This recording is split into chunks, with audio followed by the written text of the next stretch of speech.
Hello students, welcome to Praadis institute of education.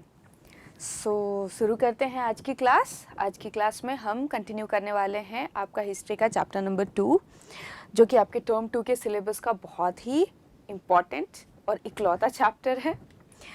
इस chapter में हम लोग आज 4th लेक्चर डिस्कस करने वाले हैं। इससे पहले ऑलरेडी 3 लेक्चर आपको मिल चुके होंगे।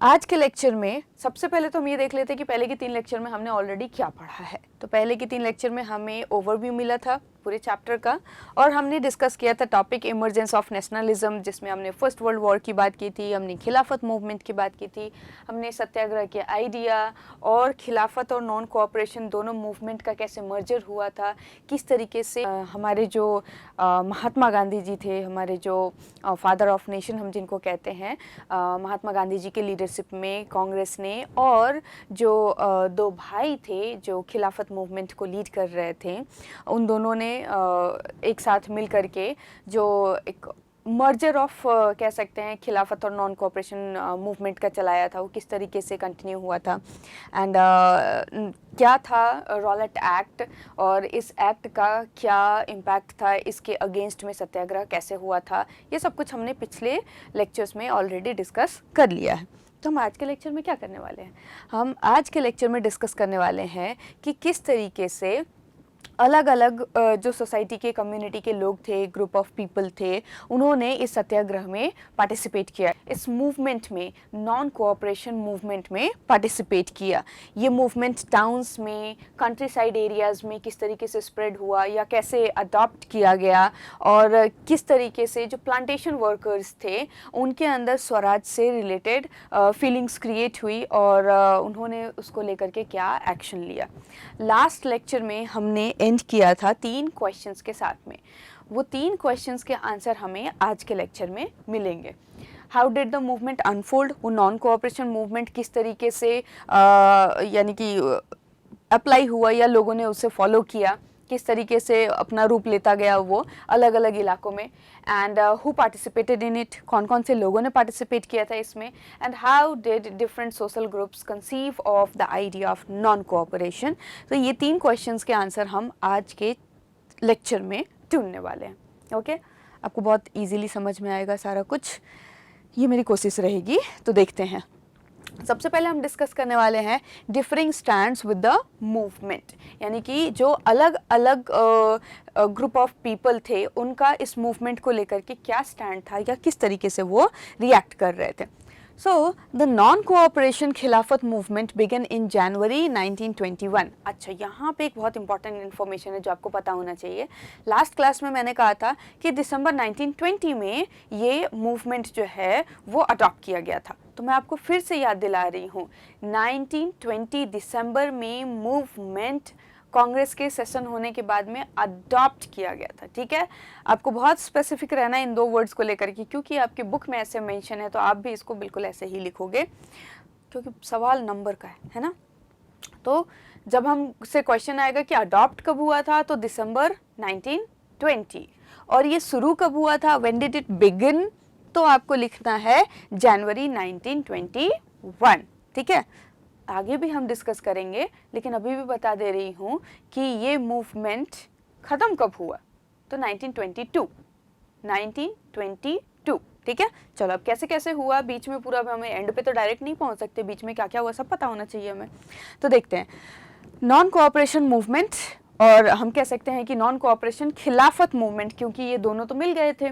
इन दोनों का पर्पस क्या था मिलने का, वो शायद आपको याद होगा, नहीं होगा तो पिछले लेक्चर को फिर से देख लेना है। बहुत सारे अलग अलग सोशल ग्रुप्स थे जिन्होंने इस मूवमेंट में पार्टिसिपेट किया। हर किसी का अपना एक स्पेसिफिक एस्पिरेशन था, अपना एक खुद का चाहत था, क्यों या टारगेट था, कोई मोटो था जिसके लिए वो इस मूवमेंट में पार्टिसिपेट कर रहे थे। All of them responded to the call of Swaraj.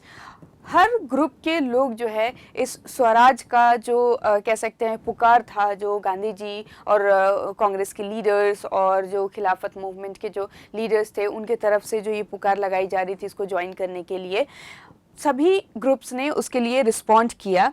लेकिन हर किसी का अपना डिफरेंट मतलब था इस मूवमेंट को लेकर के। सभी के लिए इस मूवमेंट का मतलब बिल्कुल ही अलग अलग था। नाउ द क्वेश्चन राइजेस कि अगर हम बात करते हैं कि ये मूवमेंट शुरू कब हुआ था, तो आपको याद होना चाहिए कि ये कब शुरू हुआ था, दिसंबर 1920 में। और क्यों हुआ था, क्योंकि इसमें फाइनली कांग्रेस सेशन जो हुआ था नागपुर में, उसमें खिलाफत मूवमेंट के जो लीडर्स थे शौकत अली एंड उनके भाई, उनको और कांग्रेस के जो लीडर्स थे उन सबको गांधी जी ने फाइनली एक पॉइंट पे लाए थे जहाँ पे वो लोग रेडी हो गए थे कॉम्प्रोमाइज़ करने के लिए कि हाँ चलो ठीक है, इस तरीके से होगा, इस तरीके से होगा, हम भी आपका सपोर्ट करेंगे, आप भी हमारा सपोर्ट करना, और मिल करके इस मूवमेंट को हमें आगे बढ़ाना है और सक्सेसफुल बनाना है। ठीक है, हमने ये भी डिस्कस किया था कि कौन कौन से लीडर थे, क्यों ये दोनों कोऑपरेशन का मर्जर हुआ था और किस तरीके से इसकी बात शुरू हुई थी, ये सब हम ऑलरेडी डिस्कस कर चुके हैं पिछले क्लासेस में। ओके, अब हमारे पास पॉइंट ये आता है कि जब हम बात कर रहे हैं नॉन कोऑपरेशन खिलाफत मूवमेंट की, तो ये किस तरीके से कहाँ कहाँ अडॉप्ट हुआ या क्या इम्पैक्ट क्रिएट कर रहा था। तो सबसे पहले हम देख रहे हैं कि ये मूवमेंट टाउन्स में कैसे रूप ले रहा था या किस तरीके से अप्लाई हो रहा था। The movement started with middle class participation in the cities. अगर हम शहरों की बात करें तो सिटीज़ में ये मूवमेंट जो है मिडिल क्लास ग्रुप के जो लोग थे उनके पार्टिसिपेशन से शुरू हुआ। Thousands of students left government controlled schools and colleges. हजारों जो स्कूल कॉलेज के गवर्नमेंट कंट्रोल, हाँ यहाँ अगेन हम रिपीट करेंगे कि जो ब्रिटिश गवर्नमेंट के थ्रू चलाए जाने वाले जो अलग अलग स्कूल्स थे और कॉलेजेस थे, उसमें हजारों बच्चों ने उनको छोड़ करके वहाँ से जाना बंद कर दिया। Headmasters and teachers resigned. ऐसे जो गवर्नमेंट के ब्रिटिश गवर्नमेंट के कंट्रोल्ड स्कूल और कॉलेजेस थे वहाँ से हेडमास्टर्स ने, टीचर्स ने बहुत सारे रिज़ाइन कर दिया। लॉयर्स ने अपनी लीगल प्रैक्टिस को गिव अप कर दिया, अपनी लीगल प्रैक्टिस को करना छोड़ दिया। The council elections were boycotted in most provinces. और तो और जो काउंसिल इलेक्शंस होने वाले थे वो ज़्यादातर प्रोविंसेस में क्या कर दिया गया, बॉयकॉट कर दिया गया। बॉयकॉट मतलब आपको याद होगा, बहिष्कार कर दिया गया उसको लोगों ने मतलब पार्टिसिपेट करने से मना कर दिया। ओके, इस तरीके से टाउन्स में ये इम्पैक्ट क्रिएट कर रहा था। बट जब हम बात करते हैं काउंसिल इलेक्शंस की तो आपको इसके बारे में पता होना चाहिए कि ज़्यादातर प्रोविंसेस में इससे बॉयकॉट कर दिया गया, बट एक्सेप्ट मद्रास के जो काउंसिल मेंबर्स थे वहाँ पे इसका एक अलग तरह का हमें स्ट्रक्चर देखने को मिला उस टाइम पे, जहाँ पे जो जस्टिस पार्टी थी, कौन सी पार्टी, जस्टिस पार्टी के जो मेंबर्स थे, जो ब्राह्मण मेंबर्स थे या जो पहले से हमेशा से ट्रेडिशनली इलेक्शन लड़ते आए थे, उन्होंने तो इसे बॉयकॉट करने का सोचा। लेकिन जो नॉन ब्राह्मण्स थे, ठीक है, नॉन ब्राह्मण्स की जो जस्टिस पार्टी थी, उनको ऐसा महसूस हुआ कि ये काउंसिल में एंटर करने का बहुत ही सुनहरा मौका है, क्योंकि यूजुअली जो ब्राह्मण्स थे सिर्फ उन्हीं को इस तरह के इलेक्शंस में पार्टिसिपेट करके मेंबर बनने का मौका मिलता था। तो ये जो नॉन ब्राह्मण्स की जो जस्टिस पार्टी थी उनके लिए एक बहुत सुनहरा मौका था कि ये तो ऑटोमेटिकली बॉयकॉट कर रहे हैं, तो हमारे लिए ये एक अच्छा मौका है, हम पार्टिसिपेट करके इन इलेक्शंस के थ्रू काउंसिल के मेंबर बन सकते हैं। Okay, now the question rises here, what were the effects of non cooperation on the economic front? non cooperation movement का क्या इफेक्ट था इकोनॉमिक फ्रंट पे, किस तरह का इफेक्ट वो क्रिएट कर रही थी।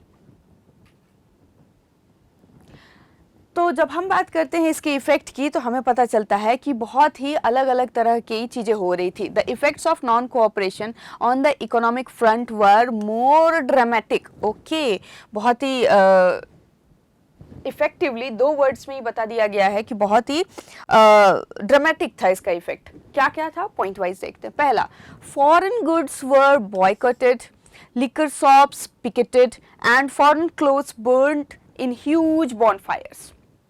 क्या हो रहा था, लोग अलग अलग तरीके से अपना अपना सपोर्ट दे रहे थे इस नॉन कोऑपरेशन मूवमेंट को। सबसे पहले तो लोगों ने फॉरेन गुड्स का, जो विदेशी चीज़ें थी, जो प्रोडक्ट्स था जो वो यूज़ किया करते थे, उसका बॉयकॉट कर दिया। उसके बाद जो लिकर शॉप्स थे, जितने भी liquor, I hope you no, जो हम ड्रिंक्स करते हैं जिससे हमें किसी तरह का नशा होता है उसे लिकर बोलते हैं, तो लिकर शॉप्स जो थे उनको पिकेटेड किया गया। What is the meaning of picketed, आपको शायद पता हो, नहीं पता हो तो लेट मी टेल यू। हम जब घेराबंदी करते हैं ना, घेराव करते हैं, रास्ता रोक देते हैं, किसी को आने जाने नहीं देते हैं, दैट इज़ पिकेटेड, ठीक है। तो लिकर शॉप्स को पिकेट किया गया। और जो फॉरेन क्लोथ्स थे, जो विदेशी कपड़े आया करते थे बहुत ही लार्ज क्वांटिटी में इंडियन मार्केट्स में, उसे यहाँ के लोग जो है कलेक्ट करके, जो मतलब बहुत ज़्यादा क्वांटिटी में उसका जला दिया करते थे, ह्यूज बॉनफायर्स में उसे डिस्ट्रक्ट करने लगे। तो ये था सबसे इजी टू नोटिस इम्पैक्ट या इकोनॉमिक फ्रंट पे इफ़ेक्ट ना। आपको ज़रूर पता होना चाहिए कि जब इंडस्ट्रियल रिवॉल्यूशन आया था यूरोप में, उससे पहले तक इंडिया में जो कॉटन टेक्सटाइल होता था वो वर्ल्ड फेमस हुआ करता था। इंडिया में बनने वाले बहुत सारे कॉटन टेक्सटाइल थे जो बहुत ज़्यादा डिमांड में रहते थे, ख़ास तौर से वेस्टर्न और लाइक नॉर्थ वेस्टर्न जो कंट्रीज़ थी, एशिया की भी और यूरोप की, वहाँ पे बहुत ज़्यादा डिमांड में रहता था। लेकिन जैसे ही इंडस्ट्रियल रिवॉल्यूशन आया और मास प्रोडक्शन हुआ और यहाँ से रॉ मटेरियल्स को कलेक्ट करके ब्रिटिशर्स या यूरोपियंस अपने मार्केट में ले जा करके उसका अपने इंडस्ट्रीज़ में उससे फिनिश्ड गुड्स बना करके यहाँ के मार्केट्स में ला करके उससे सेल किया करते थे, तब से हम कह सकते हैं कि इंडियन टेक्सटाइल पूरी तरीके से ख़त्म हो गया था। ओके, सो जो ब्रिटिश क्लोथ्स हुआ करते थे या जो यूरोपियन क्लोथ्स हुआ करते थे, उसका एक बहुत बड़ा मार्केट था इंडिया, और यहाँ पे अब उसके साथ इस तरीके से बिहेव किया जा रहा था। The import of foreign cloth halved between 1921 and 1922. European clothes का जो इंपोर्ट होता था वो 1921-22 के बीच में आधा हो गया। इससे पहले जितना हुआ करता था उसका जस्ट आधा हो गया। It's value dropping from 102 crore to 57 crore, ठीक है। कहाँ एक टाइम पे इसका जो इंपोर्ट होता था वो अप्रॉक्सीमेटली 102 करोड़ का हुआ करता था, वो अब सिर्फ 57 करोड़ पे आकर के रुक गया था। In many places, merchants and traders refuse to trade in foreign goods or finance foreign trade. बहुत सारे ऐसे जगह थे जहाँ पे जो व्यापारी हुआ करते थे, मर्चेंट्स हुआ करते थे, उन्होंने फॉरेन गुड्स का ट्रेड करना या उसमें किसी भी तरीके से फिनेंशियल सपोर्ट प्रोवाइड करना बिल्कुल ही रोक दिया। As the boycott movement spread and people began discarding imported clothes and wearing only Indian ones, production of Indian textile mills and handloom went up. Very easy to understand. जैसे ही विदेशी कपड़ों का यहाँ पे बहिष्कार हुआ, यहाँ पे लोगों ने उसे यूज़ करना छोड़ दिया और जितना अपने पास था उसे भी डिस्ट्रैक्ट कर दिया, वैसे ही इंडिया का जो हैंडलूम मार्केट था, इंडिया में जो टेक्सटाइल प्रोडक्शन हुआ करता था, वो सडनली बढ़ गया। लेकिन क्वेश्चन ये उठता है, for how long this continued, ये सब कुछ जो हो रहा था वो कितने समय के लिए हुआ, कब तक ऐसा चलता रहा, लाइक कब तक विदेशी चीज़ों का हमने बहिष्कार किया, कब तक हमने उनके जो कॉलेजेस थे, उनके जो इंस्टीट्यूशंस थे उसका बहिष्कार किया, कब तक टीचर्स हेडमास्टर्स अपने काम पे नहीं गए, कब तक लॉयर्स ने अपनी प्रैक्टिस नहीं की, आखिर कब तक चला ये सब। तो ये जो मूवमेंट था ये धीरे धीरे आप कह सकते हो कि शहरों में स्लो डाउन होने लगा। इसके पीछे बहुत सारे रीजंस थे। There were variety of reasons behind the slowing down of this non cooperation और Khilafat movement. What were those reasons, क्या कारण थे वो सारे? The boycott of British institutions posed a problem. अब ये जो बॉयकट हुआ था ब्रिटिश इंस्टीट्यूशंस का, चाहे लॉयर्स बोलो या फिर कॉलेजेस बोलो, स्कूल्स बोलो, ये एक तरह का प्रॉब्लम लेके आने वाला था। For the movement to be successful, alternative Indian institution had to be set up so that they could be used in place of British ones.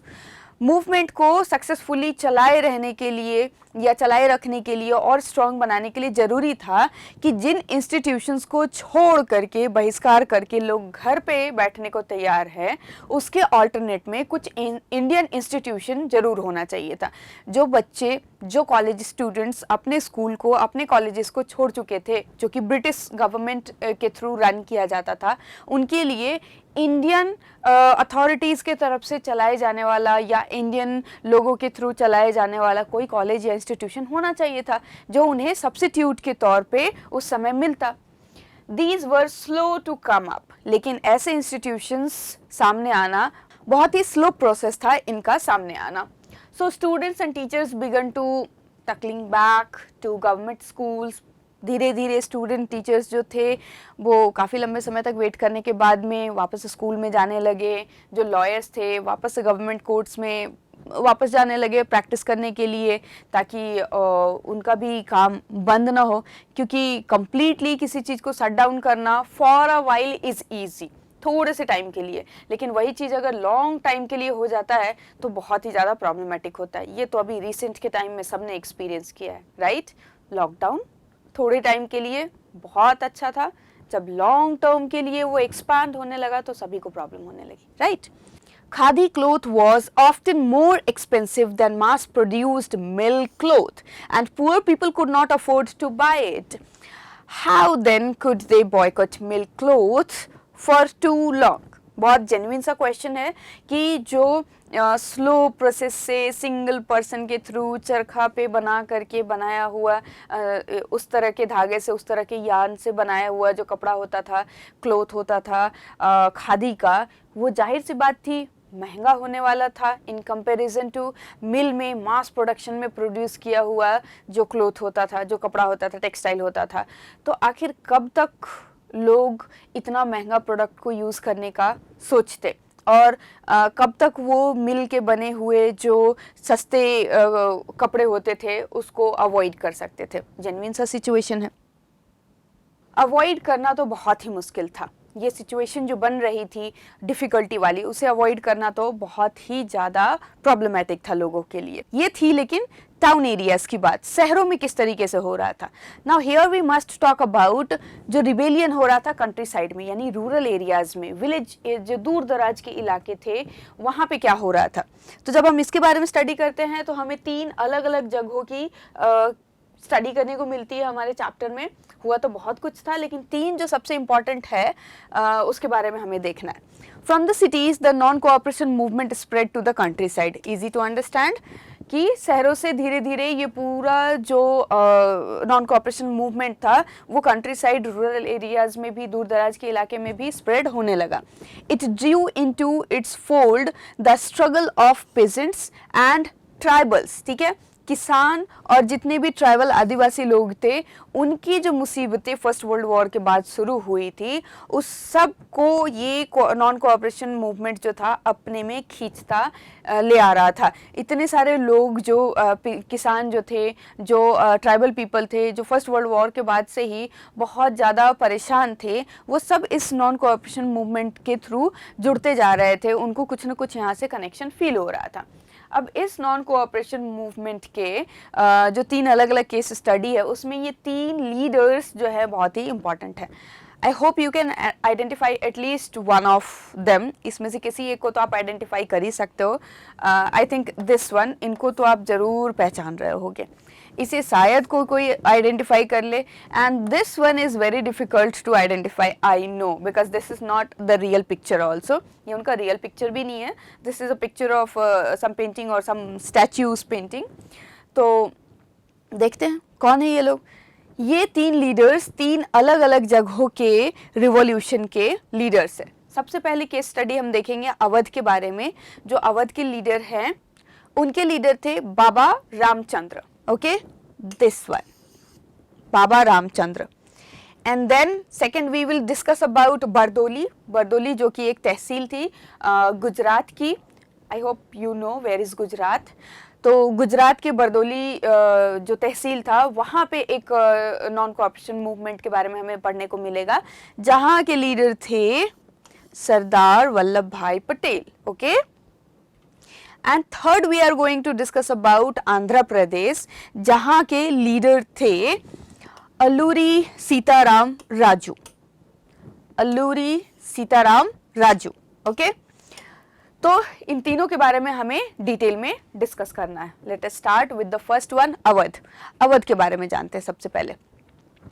The movement here was against talukdars and landlords who demanded from peasants exorbitantly high rents and a variety of other cesses.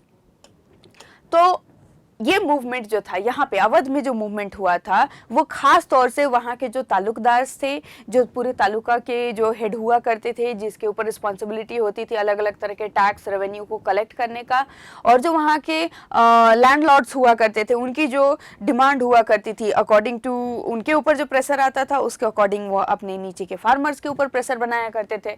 तो वो जो अलग अलग तरह के cess, tax, revenue, octroi, ये अलग अलग तरह का जो कलेक्शन किया करते थे, उनके खिलाफ थी ये नॉन कोऑपरेशन मूवमेंट का स्पेशल पार्ट। ओके, इसके लीडर थे बाबा रामचंद्र, जो कि अपने आप में कौन थे? एक सन्यासी थे। ओके, आई होप आपको सन्यासी का मतलब तो पता ही हो। ये जो थे वो पहले फिजी में अपने आप में एक लेबर के तौर पे वर्क कर चुके थे। और कौन से लेबर थे ये? इंडेंचर्ड लेबर थे। इंडेंचर्ड लेबर का मतलब होता है जिसे हम कॉमन लैंग्वेज में कहते हैं कॉन्ट्रैक्ट लेबर।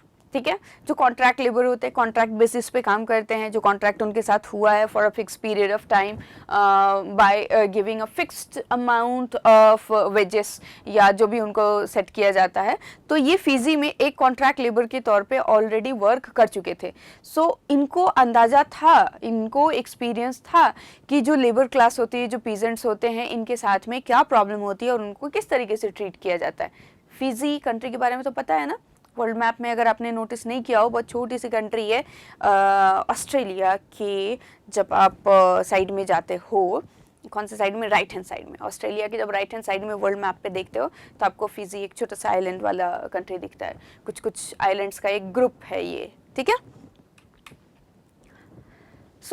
यहाँ पे क्या हुआ था?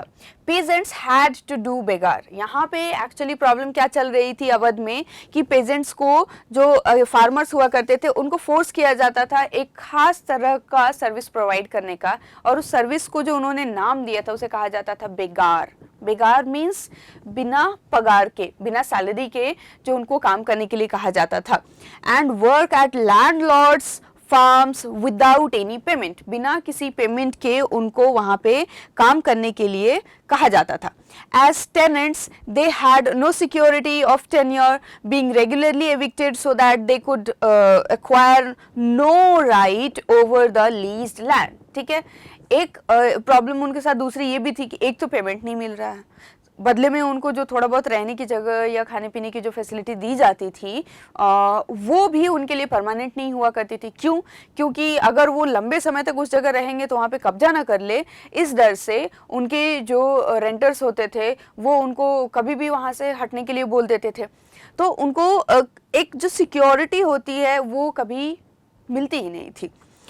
The peasants movement demanded reduction of revenue, abolition of begar and social boycott of oppressive landlords. तो तीन चीज़ों की डिमांड की वहाँ के किसानों ने वहाँ के लैंडलॉर्ड्स से और वहाँ के जो तालुकदार थे उनसे।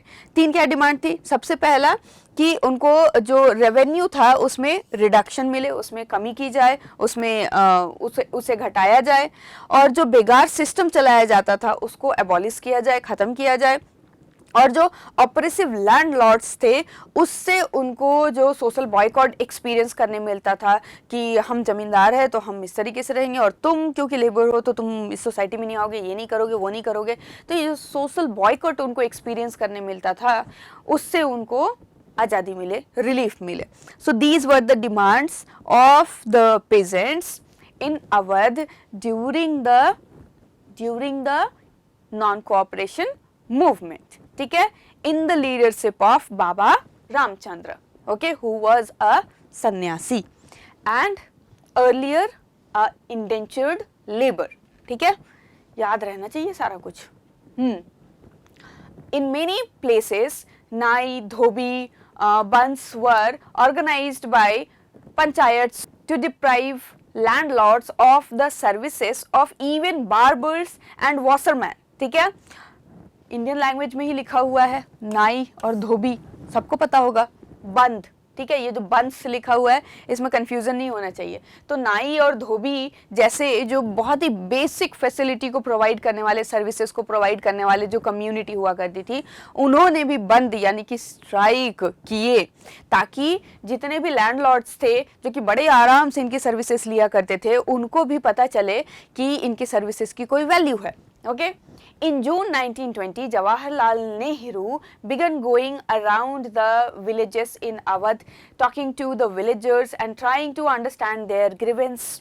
1920 में जवाहरलाल नेहरू ने इन सारे एरियाज का जो कि विलेजेस थे अवध के, उसमें टूर लेना शुरू किया। वहाँ दूर दूर जाकर के लोगों से मिले, उनसे पूछा कि उनकी क्या शिकायतें हैं, क्या प्रॉब्लम है और किस तरीके से वो इन चीज़ों से परेशान है, इसे समझने की कोशिश की। By October, okay this happened in June, by October 1920 the Awadh Kisan Sabha, Awadh यानी अवध का ही एक वेरिएशन कह सकते हो, द अवध किसान सभा was setup headed by Jawaharlal Nehru and Baba Ramchandra and few others. ठीक है, तो फाइनली अक्टूबर 1920 में कह सकते हो कि एक सभा बनाई गई थी, अवध किसान सभा, जिसके कि हेड कह सकते हो कि जवाहरलाल नेहरू, बाबा रामचंद्र और इनके साथ में कुछ और दूसरे लीडर्स भी थे। Within a month over 300 branches had been set up in the villages around the region. इसी इलाके में कई सारे विलेजेस के बीच में एक महीने के अंदर ही, यानी अक्टूबर से नवंबर मंथ के अंदर अंदर ही लगभग 300 अलग अलग इसके ब्रांचेस सेटअप कर दिए गए। किसके? अवध किसान सभा के। ठीक है, अब इसको आप एक तरीके से एक ऐसा पॉलिटिकल कम्युनिटी भी मान सकते हो जो स्पेसिफिक चीज़ों को डिमांड करने के लिए, टारगेट करने के लिए बनाई गई थी। आई होप यहाँ तक क्लियर हो गया हो। ओके, नाउ आगे क्या होता है ये तो हमें पता ही है कि किस तरीके से इस रेंट और इन चीज़ों से बचने के लिए या इससे छुटकारा पाने के लिए ये सत्याग्रह में इस तरह का मूवमेंट हो रहा था। So when the non-cooperation movement began, the following year, the efforts of Congress was to integrate the Awadh peasants' struggle into the wider struggle. ठीक है, तो फाइनली जब दिसंबर 1920 में ये नॉन कोऑपरेशन मूवमेंट और खिलाफत मूवमेंट को अडॉप्ट किया गया, उसके कॉम्प्रोमाइज के मर्जर के बाद में, तो उस साल में क्योंकि ये वही टाइम था, तो यहाँ भी जो अवध के जो किसान परेशान थे और उन्होंने जिस तरीके से इस परेशानी से छुटकारा पाने के लिए बंद किए थे, स्ट्राइक किए थे, उसको ये कांग्रेस के जो भी उस समय के लीडर्स थे वो चाहते थे कि ये सारी कोशिशें मिल जाए, है ना, ये भी परेशान है, वो भी परेशान है, वो भी परेशान है, और हमने एक ऐसा रिवॉल्यूशन शुरू किया है, एक ऐसा नॉन कोऑपरेशन मूवमेंट शुरू किया है जिसे हमें एक्सपांड करना है, जिसे हमें स्प्रेड करना है, फैलाना है, बड़ा करना है, एक लार्जर फॉर्म क्रिएट करना है, तो सारे परेशान लोगों को अपने साथ ले लो। एक्चुअली में उनका ये मोटो था, तो इसीलिए वो चाहते थे कि अवध की भी जो स्ट्रगल चल रही है अपनी खुद की, उनके ताल्लुकदार से और लैंडलॉर्ड से छुटकारा पाने की, उस स्ट्रगल को भी अपने में मर्ज कर लिया जाए। और प्रॉब्लम यहाँ पे ये हुई कि the peasants movement however developed in forms that the Congress leadership was unhappy with. Problem ये हुई कि ये जो पूरा पेजेंट्स का जो स्ट्रगल था ये अपने आप में कुछ अलग तरीके से ही आगे बढ़ रहा था, और जिसके लिए कांग्रेस लीडर्स जो थे बिल्कुल भी खुश नहीं थे। They wanted a different kind of struggle, और हो कुछ और रहा था। तो ये तो हमेशा से ही प्रॉब्लम रही है कि जो लोग कुछ करना चाहते हैं और कुछ चीज़ें उनके हिसाब से नहीं होती है तो उन चीज़ों से नाखुश हो जाते हैं। तो कांग्रेस लीडर्स भी नाखुश हो रहे थे क्योंकि उनके लिए इस मूवमेंट का कुछ और ही मतलब था। Now As the movement spread in 1921, जैसे जैसे ये मूवमेंट 1921 में स्प्रेड हुआ, फैला, the houses of talukdars and merchants were attacked, bazaars were looted and grain hoards were taken over. इसका इम्पैक्ट क्या हो रहा था? जिस चीज़ से कांग्रेस के लीडर्स एक्चुअली नाखुश थे वो ये था कि ये मूवमेंट जो था वो कुछ वॉयलेंट तरीके से स्प्रेड हो रहा था। वहाँ पे जो इस कह सकते हो स्ट्रगल के जो सपोर्टर्स थे वो वॉयलेंट हो गए थे। कुछ जो थे वो मर्चेंट्स, जो बिग मर्चेंट्स थे, जो ताल्लुकदार थे, उनको अटैक कर रहे थे, कुछ बाज़ारों में जाकर के लूटपाट मचा रहे थे, कुछ जो थे वो अनाज का जो भंडार होता था, स्टॉक जो होता था, उसे अपने कब्जे में ले रहे थे। In many places local leaders told peasants that Gandhi ji had declared that no taxes were to be paid। ठीक है, कई ऐसी जगह थे जहाँ पे वहाँ के लोकल लीडर्स ने लोगों को ये बोल करके बरगलाना शुरू कर दिया कि गांधी जी ने डिक्लेयर किया है कि कोई भी टैक्स देने की जरूरत नहीं है, and land was to be redistributed among the poor. और उन्होंने ये भी कहा लोगों से कि जितना भी जमीन है इसे वापस अपने कब्जे में लेकर के डिस्ट्रीब्यूट किया जाएगा। रीडिस्ट्रीब्यूट का मतलब तो यही होता है कि जो जैसा है उसे वापस लेकर के और फिर से अपनी हिसाब से इसे डिस्ट्रीब्यूट किया जाएगा। और किसके बीच में डिस्ट्रीब्यूट किया जाएगा? तो जो पुअर पीपल है उनके बीच में डिस्ट्रीब्यूट किया जाएगा। The name of Mahatma was being invoked to sanction all actions and aspirations. अब ये लोकल लीडर्स जो थे वो महात्मा गांधी जी के नाम का यूज करके अपने मन से जो भी उनको करवाना था लोगों से, उन चीजों को करवाने के लिए यूज किए जा रहे थे, उन चीजों को करवाने के लिए उनको उकसा रहे थे कि गांधी जी ने बोला आपको ऐसा करना चाहिए, गांधी जी ने बोला ये तो होना ही नहीं चाहिए। लो, अब लोग गांधी जी की बात सुनते हैं तो उसे फॉलो भी करने लगे। नेक्स्ट हम देखने वाले हैं बरदोली के इंसिडेंट के बारे में, जो कि गुजरात का एक तहसील था। इन 1928, नोटिस, हाँ डेट्स बहुत अच्छे से याद होने चाहिए। जब हम बात कर रहे हैं अवध की तो वहाँ पे ये सारी प्रॉब्लम कब चल रही थी? 1920 में। और इसीलिए जैसे ही नॉन कोऑपरेशन मूवमेंट शुरू हुआ वैसे ही कांग्रेस के लीडर्स चाहते थे कि वो पेजेंट्स का जो स्ट्रगल है वो भी उसमें मर्ज हो जाए, हालांकि वो उसमें उस तरीके से सक्सेसफुल नहीं हो पाए। और जब हम बात कर रहे हैं बरदोली की, जो कि गुजरात का एक प्लेस है जहाँ पे सरदार वल्लभ भाई पटेल की लीडरशिप में एक स्ट्रगल हुआ, वो हुआ है 1928 में। ठीक है, इन 1928 वल्लभ भाई Patel had the pageants movement in Bardoli. ठीक है, अब आपके मन में ये क्वेश्चन आ रहा होगा कि मैम ने तो बोला था कि ये नॉन कोऑपरेशन मूवमेंट 1922 में ख़त्म हो गया था और मैम अभी ये 1928 की बात कर रही है। तो ये केस स्टडी जो है थोड़ी सी एक्स्ट्रा इन्फॉर्मेशन आपकी बुक में दी हुई है, and I don't want to miss any information, तो ये डिस्कस करना बहुत ज़रूरी है, पहली बात। और दूसरी बात कि it was also a kind of struggle, a movement, इसीलिए इसको मेंशन किया गया है। हाँ, ये नॉन कोऑपरेशन मूवमेंट के कॉल ऑफ होने के बाद हुआ था, लेकिन हमें पता होना चाहिए। ओके, सो इन 1928 वल्लभ भाई Patel, notice the time, okay, इन्होंने पीजेंट्स का एक मूवमेंट लीड किया था। ठीक है, कहाँ पे? बरदोली में, जो कि एक तालुका थी गुजरात की। किसके खिलाफ? Against enhancement of land revenue. ठीक है, लैंड रेवेन्यू को जो इंक्रीज किया गया था उसके खिलाफ में।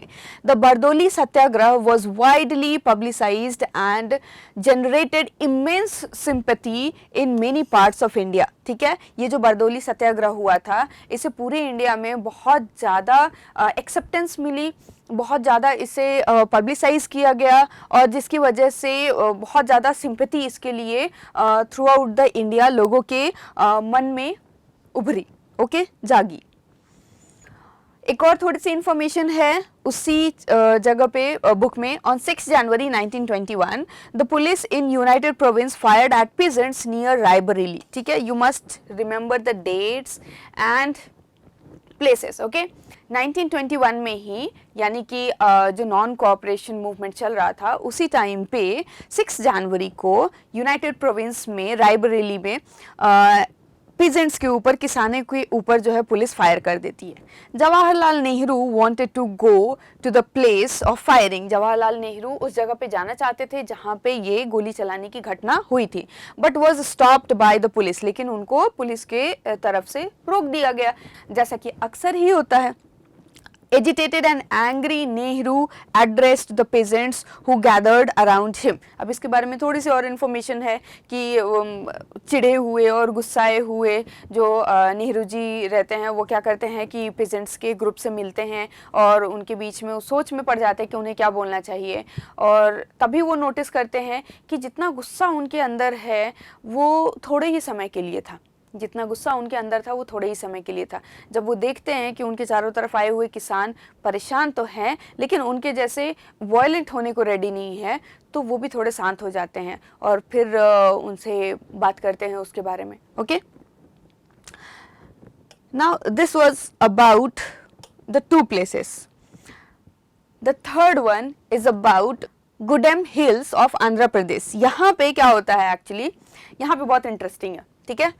ट्राइबल पेजेंट्स जो थे वो एक मैसेज को इंटरप्रेट करते हैं, ठीक है। Tribal pageants interpret the message of Mahatma Gandhi and the idea of Swaraj in yet another way, ठीक है।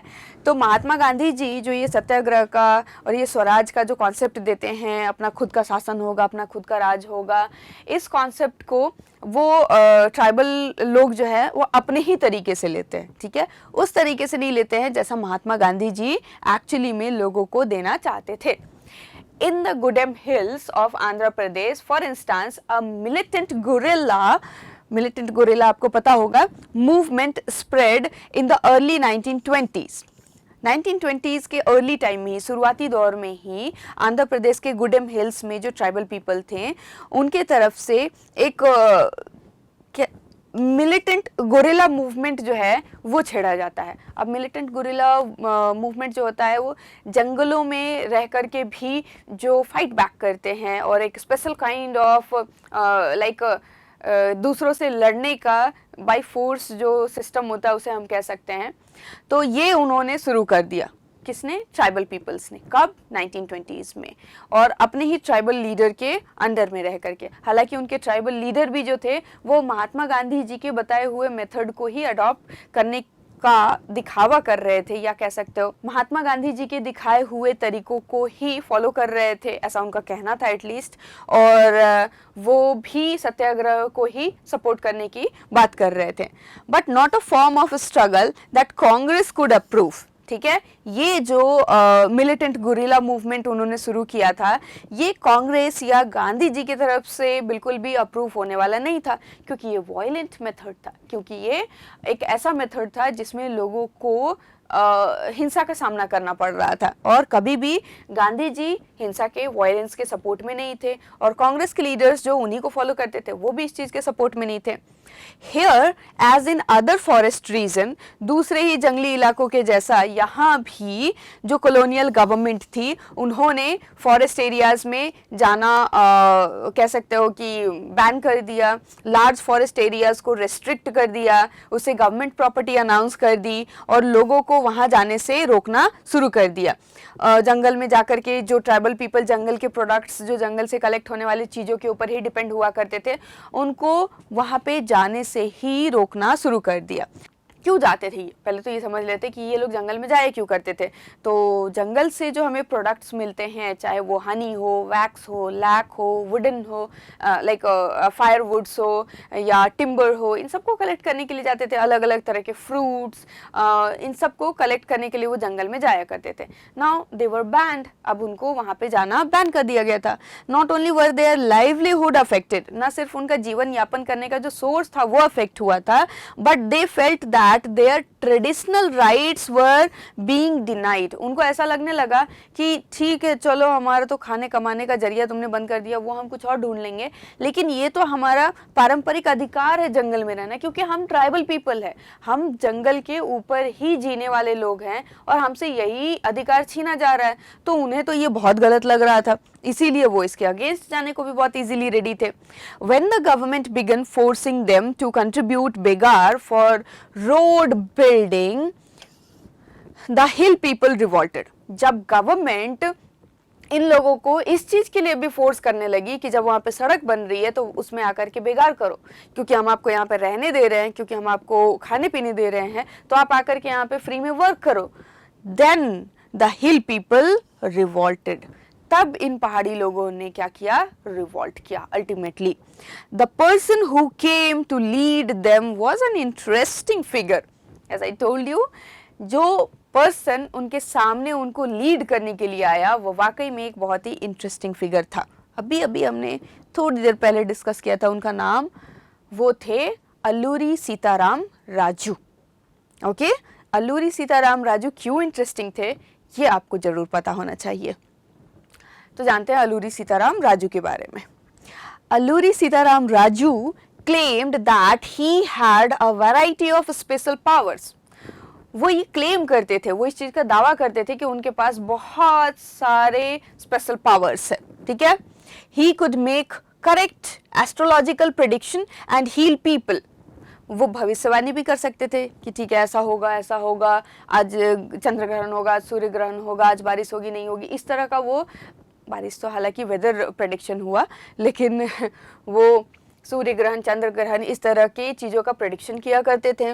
और साथ ही साथ वो इस चीज़ का भी दावा करते थे कि वो लोगों को ठीक कर सकते हैं। अगर उन्हें किसी तरह की चोट लगी, अगर उन्हें किसी तरह की बीमारी है तो वो उन्हें ठीक कर सकते हैं। And he could survive even bullet shots. और वो इस चीज़ का भी दावा करते थे कि यहाँ तक कि वो गोली लगने को भी झेल सकते हैं, वो सर्वाइव कर सकते हैं गोली को भी, ठीक है, ऐसा उनका दावा था। Captivated by Raju, the rebels proclaimed that he was an incarnation of God। ठीक है, अल्लूरी सीताराम राजू के बताए हुए बातों के घेरे में जो ट्राइबल पीपल आ गए थे, जो पहाड़ी लोग आ गए थे, उनका भी ये मानना हो गया था। वो भी अपने आप में इस बात को एक्सेप्ट करने लगे थे और दूसरों को बताने लगे थे कि जो अल्लूरी सीताराम राजू है वो भगवान का अवतार है। He is incarnation of God. Raju talked of the greatness of Mahatma Gandhi, said he was inspired by the non-cooperation movement and persuaded people to wear khadi and give up drinking। यहाँ तक तो सब ठीक था। अल्लूरी सीताराम राजू जो थे वो भी हमेशा महात्मा गांधी जी की महानता की बात करते थे और उन्हीं के मेथड्स को अपनाने की बात करते थे। नॉन कोऑपरेशन को सपोर्ट करते थे और लोगों को खादी पहनने के लिए कहते थे और अल्कोहल ड्रिंक, लिकर ड्रिंक करने से लोगों को रोकते थे। यहाँ तक सब सही था। बट प्रॉब्लम ये हुई, at the same time he asserted that India could be liberated only by the use of force। अच्छा, अब यहाँ पे बहुत ही क्लियर हो जाना चाहिए कि उनका जो फोर्स का मतलब था वो बिल्कुल ही अलग था गांधी जी के ट्रुथ के फोर्स से। गांधी जी नॉन वायलेंट होकर के सच्चाई की ताकत से चीज़ों को मनवाने की बात करते थे और ये हमेशा फोर्स की बात करते थे, जो कि अहिंसा तो बिल्कुल भी नहीं था। यानी कि ये वायलेंस को भी यूज़ करने के लिए बिल्कुल रेडी थे। या कह सकते हो कि वो क्लियरली बोल रहे थे कि सिर्फ वायलेंस यानी फोर्स, ताकत के जरिए ही हम अपने आप को लिबरेट कर सकते हैं, फ्री कर सकते हैं। The Gudem rebels attacked police station, attempted to kill British officials and carried on guerrilla warfare for achieving Swaraj. ठीक है, गुडेम हिल के जो रिबेल्स थे, जो पहाड़ी विद्रोही लोग थे, उन्होंने पुलिस पे अटैक किया, ब्रिटिश ऑफिशियल्स को मारने की कोशिश की, गुरिल्ला वॉरफेयर को कंटिन्यू रखा ताकि वो स्वराज को अचीव कर सके। Raju was captured and executed in 1924 and over time became a folk hero. ठीक है, फाइनली अल्लूरी सीताराम राजू को 1924 में कैप्चर कर लिया गया और उनको एग्जीक्यूट कर दिया गया, उनको मार दिया गया। एंड ओवर द टाइम, समय बीतने के साथ साथ वो एक फोक हीरो कह सकते हो, जो लोग किसी स्पेसिफिक जगह का जो हीरो होता है उसके तौर पे आज भी वहाँ पे एक्सेप्ट किए जाते हैं। आपको जान करके बहुत ही मज़ा आएगा कि रिसेंट में अभी एक मूवी आ रही है और उस मूवी में एक बहुत ही फेमस साउथ के एक्टर ने अल्लूरी सीताराम राजू का रोल प्ले किया है।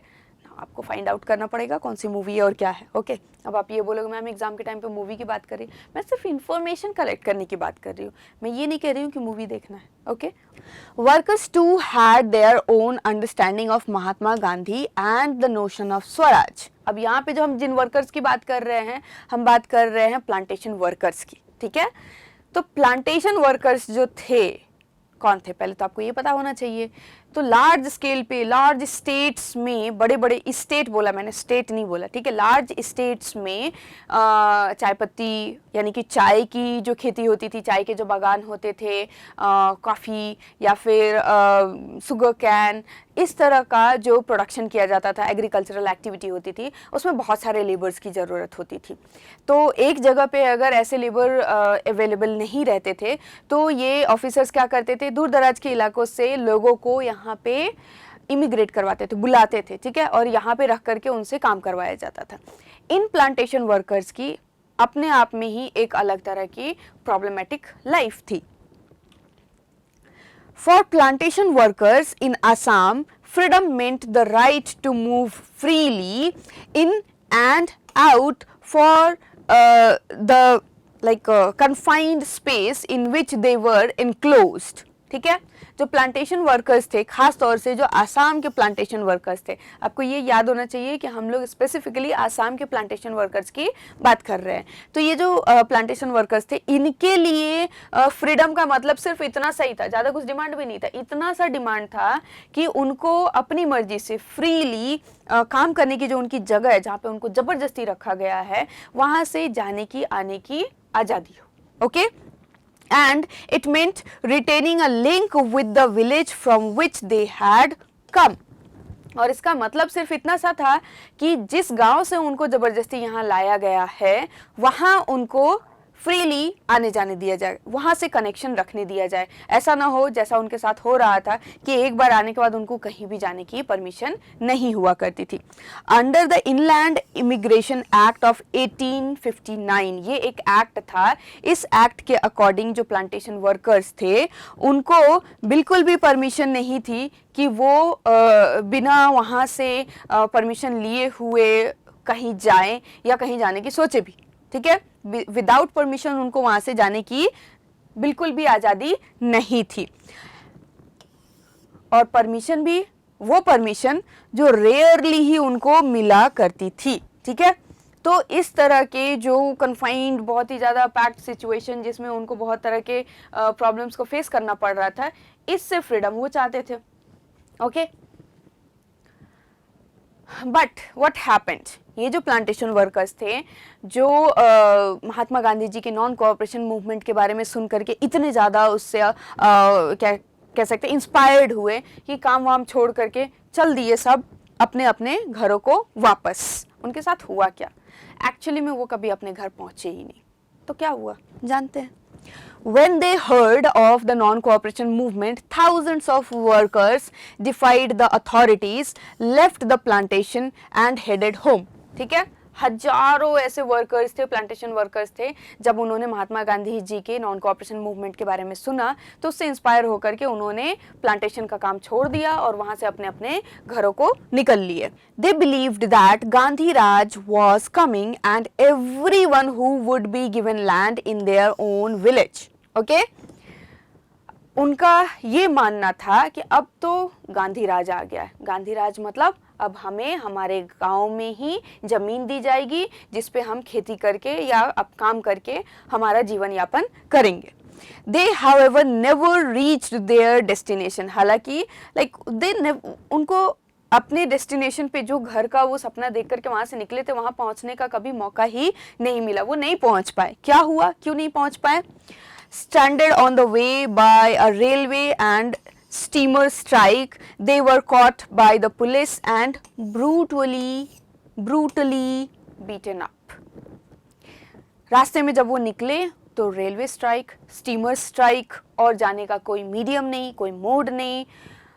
फाइनली हुआ ये कि वो रास्ते में अटक गए और जब पुलिस उनको पकड़ने के लिए वहाँ पहुँची तो बहुत ही ब्रूटली उनकी पिटाई हुई।